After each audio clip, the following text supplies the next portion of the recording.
G'day community, and welcome to Triggered, Utopia's community podcast. I'm your host Benjamin. Why don't you mosey on down to the bar, grab an ice cold drink, and relax.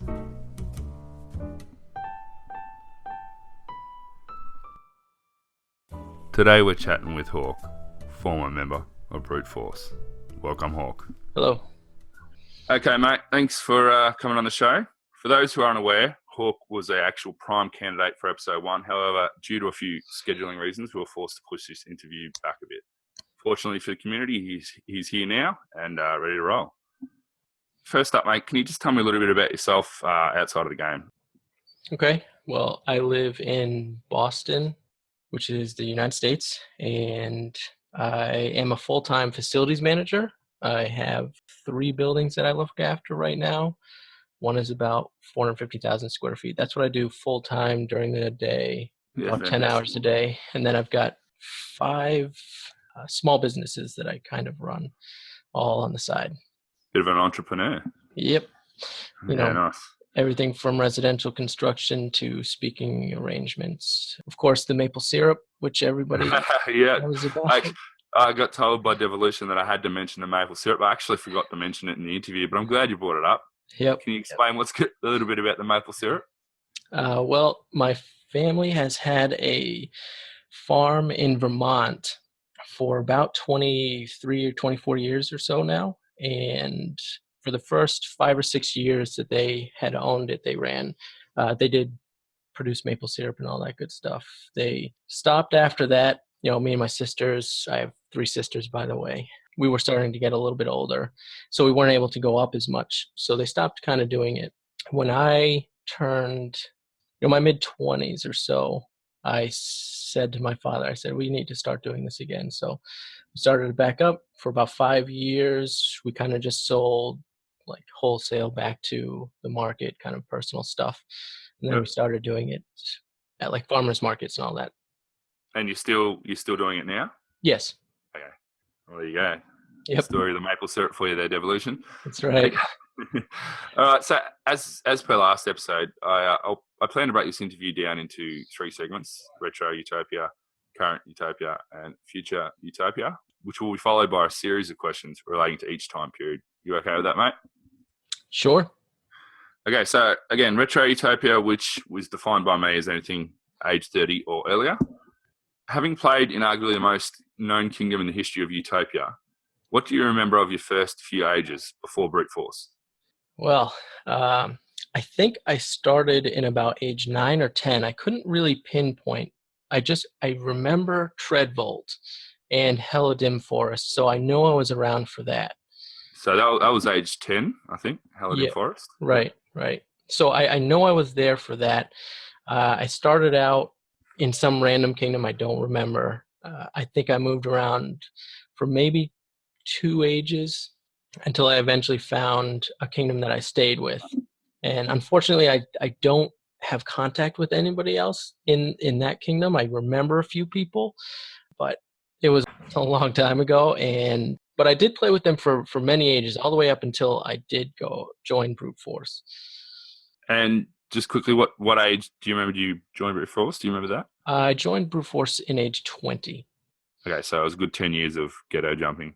Yep, yeah, about 10 ages of jumping. 10 ages, so not years. Yeah, so I played in the same kingdom. We did fairly well. It was on Battlefields, actually. I don't know if I ever played World of Legends. I kind of went straight into the Battlefields. Oh, right. Yeah, you stayed with the same kingdom for 10 ages. Okay. All right. One of the questions that I often get, requested to ask is about your nicknames. So, or nicknames in general. So how did you come about using the nickname Hawk in Utopia? Was there anything special about it, or you just decided you liked the name? I actually used it in Counter-Strike. I was playing 1.6 before I learned about Utopia, I think. I mean, this is a long time ago. I can't exactly remember, but I had it before I went into Utopia, and it was more something along the lines of I wanted a quick and easy way to get my attention with a 1-syllable cool word, and that was just what I decided. Yeah, well, At least you had a cool IRC nickname. Mine was pretty shitty, but we won't mention that. All right. So for the newer members of the community, Hawk played in a kingdom known as BruteForce. They are, as I previously stated, and in my opinion, arguably one of the most well-known kingdoms in the history of Utopia. Now, correct me if I'm wrong, like I think you talked about this earlier. Did they play on both Water Legends and the Battlefield servers? Yes, they did. They started in World of Legends, played there for a few ages. I forget, 5 or 6 maybe, and then they were transferred over to Battlefields. Okay. Well, it didn't really matter because either way, they dominated kingdoms in and out of war. They completed a three-peat. Do you remember what server that was on? Well, it wasn't a three-peat. They actually triple crowned. They won all three crowns in a single age. Yep. That's right. Yeah. And I think that was age 18, I think it was. The only other kingdom to do that was Drop Bears and World of Legends, I think. I don't know. I didn't know anybody else had. Anyway, so BruteForce were led by, a lot of the time, by YF, aka your father, and Soa. Regardless of anybody's opinion, they will go down, at the very least, in the top 3 of the most important kingdoms of all time. They impacted Utopia in both a positive and a negative way. They did it in their own style. I don't remember if they joined alliances. I think they maybe joined ZA at one point. Zorpa's alliance? I'm not too sure. That I don't quite know. Okay, and they generally played solo in an era of alliances, and they did it with style. Right. So they're far from perfect, but their impact on Utopia is absolutely undeniable. My next question, Brute were known for being an aggressive land king that excelled both in and out of war. When your first couple of ages, just explain how it went for you. I know you joined them in age 20, but as a newer player, how was it being around these top players and learning their ways?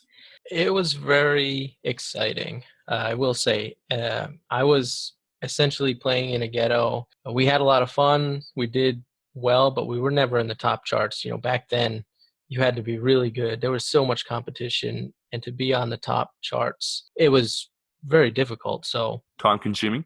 Yeah, time-consuming, and I think a lot of it just had to do with the skill as a player. Like, you had to understand how to play well. Yeah, a little unforgiving at times, I'd imagine. Yeah, there's quite a big difference between the game now and back then. The biggest thing for players now, anything you want to know is readily available, either through the community or through the wiki. Back then, it wasn't well known. You really needed to be in a kingdom that knew the specifics of how the game worked, or if you were smart enough to figure it out yourself. So I think that was probably one of the bigger things that sort of hindered my kingdom, was that we were able to, strategize well and do certain things, but in terms of mechanics, like the underlying mechanics and how to, pick the best races and all those things, I think that's what my kingdom probably might not have been very good at, which may have kept us out of the top. But we warred, we had fun. Obviously, I kept playing. You kind of just did whatever you wanted. If you wanted to chart, you're in contention every age. If you wanted to honor chart, you pretty much won that anytime you tried, just about. Yeah, well, with BruteForce, I'd say, yeah, I would certainly agree. Up until I joined BruteForce, though, we were not very good. I mean, I was able to get a couple of my friends in, and we always had fun. And then I happened to I actually randomed into BruteForce on World of Legends, and I was lucky enough to have them give me a chance and let me play to prove that I could play with them. And luckily for me, I made it. They liked me. I did well, and I stayed with them until I decided to quit. Well, the newer players probably wouldn't quite understand this as much, but back in the older retro Utopia, I suppose, joining kingdoms wasn't easy. It wasn't the kingdoms recruiting. There was a lot of time to actually try and even get into a top kingdom. There was always fighting for spots. So a kingdom like BruteForce to give you a chance as a new player, or a newer player, that was actually pretty lucky. Yeah, unheard of. In your first few ages in the kingdom, who do you remember leading predominantly, and what are your thoughts of them as a leader in that era? Well, you mentioned YF, your father. He was just the guy. He was really pretty amazing at everything. Great player. From what I remember, great player. And one of his better skill sets, I think, was being able to deal with relations and politics. Granted, it's not the way it is now. It wasn't that way back then, but all the kingdoms knew each other, and there was a fair bit of politics, I think, and he was really good at that. One of the things that I really enjoyed about the game was not doing that. I just liked to play, and I let the leaders do what they did well, and I did what I did well. But your father was really, really good at that. But what I remember really was your father, Cyclops, and Damon were the three guys. Yep. Soa was obviously there, but I don't remember him really taking over leadership until Damon and Cyclops left, and then your father kind of slipped out as well. So at that point, it was Soa that really took over. Okay, so Brute have a particularly rich history with another kingdom known as Playboys. At their prime, both these kingdoms were a force to be reckoned with. What is your memory of fighting Playboys back in the day? Yes, I actually played in Playboys as well. While BruteForce was on the World of Legends server, as I mentioned, I played in Battlefields with my Ghetto Kingdom, and then I randomed into BruteForce on the World of Legends. So I continued that setup for probably only the one age. They liked me, they wanted me to stay, and they actually got me into Playboys as well. So when they offered me a spot in Playboys, I quickly dropped my other kingdom, and I was then playing in BruteForce on World of Legends and Playboys on the Battlefield. So I got to know all of who, at the time I considered Playboys the best Battlefield kingdom and BruteForce the best World of Legend kingdoms, until of course BruteForce went to Battlefields and they were the best. I agree. Playboys were very good too at land whoring, but I think Brute had their number in war, essentially. Yep. All right, so let's shift off Brute for a minute and talk about old game mechanics. Sure. Firstly, many years ago, there was an in-game feature known as the War Meter. Can you explain to the community how that worked? Yeah. Well, most of what I remember was that it was not very good. When war started, the meter started in the center, and as you took acres, it moved to your side based on, now, this is all kind of just 15-year-old speculation. Yeah, it's a bit hazy. Yeah, I wasn't really a big mechanics person back in the day with, how does the war meter work and all that stuff. To me, the war meter was just the method that was being used to determine who the winner was. Most of the time when we were warring, it was fairly clear. But in terms of how it worked, I think it was more, as the war went on, the total acres that were exchanged became like bottom half of the fraction, and the acres that you were ahead was the top half, and it made it difficult to move the war meter positively in either direction. Do you remember? I think to get a win, you had to move to like 54 or 55% or something. Right. I think you're right. 54, 55%, and the other kingdom was able to withdraw or surrender, and it was actually called surrender. And the mutual peace function was used a lot more back in the day. There was a lot more draws. Almost every war was a mutual peace, or it would go on forever. Following on with a mutual peace, a lot of the times kingdoms would communicate in-game legally to organise, essentially, extending a war, or what possibly we call a fake war. In the past, fake wars were commonly accepted, or at least a semi-accepted part of the game.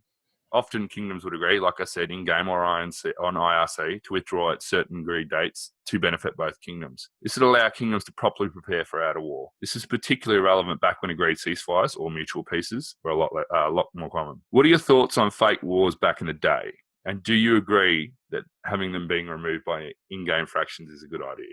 I do think that fake wars are not a good thing to have in the game. I'm not sure I've really seen many infractions giving for fake wars, but I haven't really been around for a whole long time since that's really been what's been going on. But I remember, you might actually remember this age too, just off the top of my head. I just had a thought. There was two kingdoms. There was ZZ and the Charmed ones, which started a war early age, one age, and they just diced in war all age. Do you remember that? I do not.